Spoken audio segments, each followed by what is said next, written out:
Guess what? Sasa hivi nimekuwa sio kama zamani kuunguza. Sasa hivi nimejitahidi kuimprove na pika vizuri kuhakikisha dako wangu anatoka kitambi. Watesi.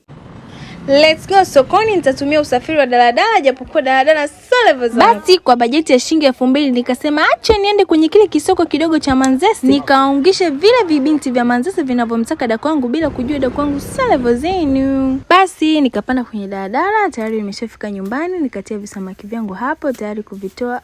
Na nilikuwa nimechoka, yani kile kisoko kinachosha. Ndio maana siku zote namwombea dako wangu, Mungu muepushe dako wangu na vibinti vya Manzese, muepushe dako wangu na vibinti vya Mbagala. Anyway, tayari nimeshaweka samaki wangu, nachukua samaki, natia kwenye mafuta. Tayari wameshaanza kuchemka. Hapo niliungua. Jamani dako. Hivi ndio ninavyosongaga ugali wangu. Sio kama mnavyosongaga nyie ugali sijui nini. Hizi ni process zangu ndio maana dako ananipenda. Yaani huu ndio upekee wangu, ndio special wangu. Muangalie na mjifunze jinsi ya kusonga ugali. Sio dako tu. Yaani hata huu ugali sio level zenu. Tunaona huu unga ni mdogo lakini unaweza kuweza kuivisha ugali. Wakati ugali unaendelea kuiva, niwakumbushe vibinti vyote vya East Africa, kusonga ugali kwangu sio shida. Shida ni kumkuta kibinti chochote kinahangaika na dako wangu. Hapo ndo atanieleza ngamia alipitaje kwenye tundu la sindano. And this is final look of my ugali.